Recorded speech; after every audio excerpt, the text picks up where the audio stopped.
So with our handsome Mr. Z, we're going to warm up with a little bit of some find its into some recall practice. So again, I'm just going to feed him for that lovely little check-in. Today my neighbors are making a little bit of noise, which is no big deal, but again, good practice for the beauties with the distractions. So with the find its again, great way to get him out and moving, getting him comfortable. And then from there we might go, Zeus, come. Yes, nice job.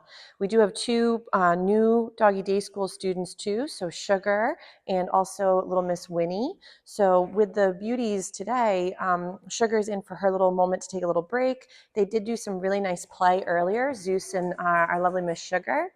Winnie is actually hanging out on the other side of the space here with the corral set up, and she's hanging out with my little one, and then watching all the fun kind of, happen as it goes throughout the day. So she's been also doing a couple little hellos to the fence, which has been really nice for her. She's only about 5 months old, and her family had mentioned that she has not had much for interactions with other pups. So this will be nice for her to also get some of those moments to see the novelty that is Doggy Day School, but not have to be, of course, thrown into the mix before she's ready. So we'll be working with her and Miss Sugar as well in a little bit. But they had a really great warm up this morning around each other, which was wonderful. So Zeus, come. Yes, lovely. So what's great for Mr. Z right now is he's also working with distractions, because we have Miss W off in the distance right over out of the camera shot, but she's over there hanging out. And while she's just doing her own thing, Mr. Z is also being able to focus on me or bounce back from the environment or from her, which has been really nice. So obviously when working some of those recalls and you're practicing, I know we've dived into practicing in and around the household, in the yard. Remember, some really great and helpful situations would be to also start generalizing these skills in different sections of your neighborhood. I do recommend to use a long line when you're not too certain if the puppy's going to have, of course, a reliable recall yet. Remember, we want to work through those distraction moments through different levels of difficulty and distances. I find it can be really helpful to, in the beginning, start off in much calmer environments. So I know there's the option of finding a sniff spot. Sniffspot.com is a search engine that you can do for finding properties that people are listing to rent. So that way you and your dog have either a safe enclosed space or an off area to romp and play, sort of in a wood scenario, but it is private property, so you wouldn't be hopefully running into other distractions, people or dogs. So for some of my students, it's a great way to practice a new bubble, but a bubble that you know is secure and or safe to do so.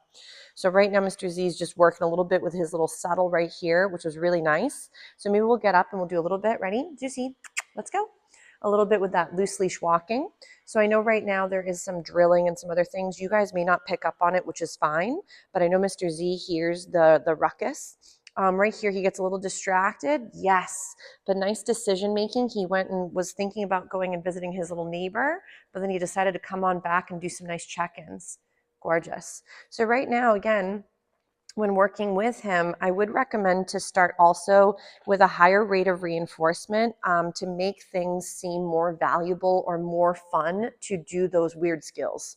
So remember, no puppy walks up to another puppy and says, hey, let's do some loose leash walking or let's do some recalls for fun. So I would make it where, again, Zeus, come. You make it seem valuable from the puppy's perspective to do the weird stuff that we're asking. So that way, down the road, these become, again, more of a habit than, for example, something that's kind of out of the norm for him for practice. Or again, if we haven't really finessed the skills and built them up, you can't expect to, at level 1 or 2 for comfort range, to be able to then handle these skills in a more distracting, like let's say level 5 and above, for difficulty and distraction's sake in the real world. So a lot of times folks will be like, oh, my puppy only does well in certain bubbles like the kitchen or the living room or in the home, and then stepping outside is very hard for them. I would highly recommend to warm up with some skills in the home first. Ready, sit? Yes. And then transition from the home front to maybe in your yard While in the yard though, remember that a lot of times, oh, sorry, sir, is that your food should come in variation. So that way, if let's say your puppy was getting amazing snacks like chicken, cold cuts, string cheese in the house, and then you step outside and now those same paychecks have lost their value. Because if you think about it from, like, let's say the pup's perspective, if they can just hang out and get some chicken while vegging in the home and feeling very, very comfortable, now using the exact same paycheck for a very hard moment may be too difficult for him or for your babe at home. Zeus, come. So right there, he's doing some really nice little hellos through the fence with our little Miss W. Yes, good boy. And again, it's helping build her comfort as well, because even though Mr. Z is a very friendly guy, he's again, like, I don't know, 5 times her size because she's a little Boston Terrier. So getting Mr. Z to sometimes see a friend and then be able to not always get to engage is also really important, because for a lot of pups, sometimes not being over socialized, but in the sense of they get to everything they've ever wanted. And then when they don't get to it later, or there's a restriction, like maybe that dog is not dog friendly, so we can't go visit, the dog might get really frustrated and then have difficulty with that arousal and that frustration there.